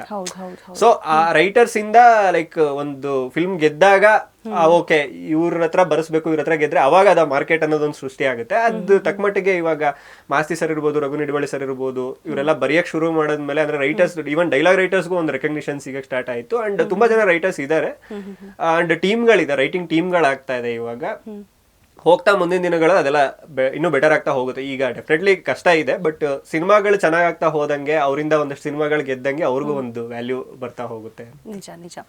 ಇನ್ನು ನೀವು ಮತ್ತೆ ಏನಾದರೂ ಪ್ರಯತ್ನ ಮಾಡುವಂಥದ್ದು ಇದೆಯಾ? ಶಾರ್ಟ್ ಮೂವೀಸ್ ಆಗಲಿ, ಡೈರೆಕ್ಷನ್ ಆಗಲಿ, ಆ ಕಡೆ ಏನಾದರೂ ಒಲವಿದೆಯಾ ಅಂತ ಹೇಳ್ಬಿಟ್ಟು ಇದ್ರ ಜೊತೆಗೆ ಅಂದ್ರೆ ಬರವಣಿಗೆನೆ ತುಂಬಾ ಖುಷಿ ಕೊಡ್ತಾ ಇದೆ ಈಗ ಸದ್ಯಕ್ಕೆ. ಅಂಡ್ ತುಂಬಾ ಕೆಲ್ಸನೂ ಇದೆ ಬರವಣಿಗೆಗೆ, ಬರಹಗಾರರು ತುಂಬಾ ಜನ ಬೇಕಾಗಿದ್ದಾರೆ. ಸೊ ಹಂಗಾಗಿ ಆದಷ್ಟು ಕಾಲ ಇದನ್ನೇ ಕಂಟಿನ್ಯೂ ಮಾಡ್ಕೊಂಡು ಹೋಗ್ತೀರಿ. ಗೊತ್ತಿಲ್ಲ ಮುಂದೆ ಲೈಕ್ ಏನಾಗ್ಬೋದು, ಅದ್ರ ಮೇಲೆ ಡಿಸೈಡ್ ಮಾಡಬೇಕು. ಓಕೆ, ತ್ರಿಲೋಕ್ ಅವರ ಮುಂದಿನ ಗುರಿ ಏನಾಗಿರುತ್ತೆ, ನೆಕ್ಸ್ಟ್ ಪ್ರಾಜೆಕ್ಟ್ಸ್ ಬಗ್ಗೆ ಆಗಿರ್ಬೋದು ಹೇಳ್ತಾ ಹೋಗೋದಾದ್ರೆ? ನಡೀತಾ ಇದೆ ಈಗ ಒಂದಷ್ಟು. ನಾನು ಅಂದ್ರೆ ನನಗೆ ರೈಟಿಂಗ್ ಇನ್ನೂ ಜಾಸ್ತಿ ಎಕ್ಸ್ಪ್ಲೋರ್ ಮಾಡಬೇಕು ಅನ್ನೋದು. ಲಿರಿಕ್ಸ್ ಎನಿವೇ ನನಗೆ ಅವಕಾಶಗಳು ಸಿಗ್ತಾ ಇದೆ, ಅದನ್ನ ಬರೀತಾ ಇದ್ದೀನಿ. ರೈಟಿಂಗ್, ಸ್ಕ್ರೀನ್ ರೈಟಿಂಗ್ ಇರ್ಬೋದು, ಡೈಲಾಗ್ಸ್ ಅಲ್ಲಿ ಇರ್ಬೋದು, ಆ ತರದ್ದು ಒಂದಷ್ಟು ಮಾಡ್ತಾ ಇರೋದು. ಅದಿನ್ನೂ ಜಾಸ್ತಿ ಎಕ್ಸ್ಪ್ಲೋರ್ ಮಾಡೋದಿದೆ. ಬಿಕಾಸ್ ಇಂಡಸ್ಟ್ರಿದು ಸ್ಟ್ಯಾಂಡರ್ಡ್ಸ್ ಬದಲಾಗ್ತಾ ಇರೋದು ಒಂದು ಪರ್ವಕಾಲ ಇದು ಆಕ್ಚುಲಿ. ಸೊ ಅದೆಲ್ಲ ಆಗ್ತಿರ್ಬೇಕಾದ್ರೆ ರೈಟಿಂಗ್ ಇನ್ನೊಂದಷ್ಟು ಎಕ್ಸ್ಪ್ಲೋರ್ ಮಾಡಬೇಕು ಅನ್ನೋ ತರ ಇದೆ. ಒಂದಷ್ಟು ಸಿನಿಮಾಗಳು ಇವಾಗ ಶೂಟಲ್ಲೂ ಇದೆ ನಾನು ಬರ್ದಿರೋದೆಲ್ಲ. ಮುಂದಿನ ದಿನಗಳಲ್ಲಿ ಅದು ಎಲ್ಲ ಬಿಡುಗಡೆ ಆಗುತ್ತೆ. ಅಂಡ್ ಡೆಫಿನೆಟ್ಲಿ ಲೈಕ್ ಬರ್ತಿರೋ ಆಪರ್ಚುನಿಟಿಗಳನ್ನ ಏನು ಬೆಟರ್ ಯೂಸ್ ಮಾಡ್ಕೊಂಡು ಇನ್ನೂ ಒಳ್ಳೊಳ್ಳೆ ಸಿನಿಮಾಗಳು ಮಾಡಬೇಕು ಅನ್ನೋದಷ್ಟೇ ಸದ್ಯಕ್ಕೆ ಒಂದು ಗುರಿ ಅಂತ ಹೇಳ್ಬೋದು. Okay, super. ಇನ್ನು ನೀವು ಹೇಳಿದ್ರೆ ಆಪರ್ಚುನಿಟೀಸ್ ಬರೋದು ಬೇರೆ, ಅಂದರೆ ಅವ್ರು ಕೊಟ್ಟದಂತಹ ಕಾನ್ಸೆಪ್ಟ್ ಮೇಲೆ ನೀವು ಹಾಡನ್ನು ಬರಿತೀರಾ, ಅದು ನಿಮ್ಮ ಕೆಲಸ. ನಿಮಗೊಂದು ಆಸೆ ಅಂತ ಇರುತ್ತೆ, ಈ ಕಾನ್ಸೆಪ್ಟ್ ಮೇಲೆ ನಾನು ಹಾಡನ್ನು ಕಟ್ಟಬೇಕು ಅಂತ ಹೇಳ್ಬಿಟ್ಟು. ಸೊ ಆ ರೀತಿ ಇದ್ದರೆ ಅದು ಯಾವುದ್ರ ಮೇಲೆ, ಯಾವ ಕಾನ್ಸೆಪ್ಟ್ ಮೇಲೆ? ಪರ್ಟಿಕ್ಯುಲರ್ ಆಗಿ ಅಂತಲ್ಲ, ಬಟ್ ನನಗೆ ಜನರಲಿ ಲೈಕ್ ಈ ತರದ್ದು ಎಲ್ರಿಗೂ ಕನೆಕ್ಟ್ ಆಗೋದು ಒಂದು ಲೈಫ್ ಫಿಲಾಸಫಿಗಳನ್ನ ಸಿಂಪಲ್ ಆಗಿ ಹೇಳೋದು. ಭಾವಗೀತೆಗಳು ಅಂತ ಏನು ಮುಂಚೆ ಮಾಡಿದ್ರೆ, ಈಗ ಭಾವಗೀತೆಗಳೆಲ್ಲ ಯಾರೂ ಮಾಡಲ್ಲ, ಬಿಕಾಸ್ ಸಿನಿಮಾಗಷ್ಟೇ ಮಾಡ್ತಾರೆ ಬಿಟ್ರೆ.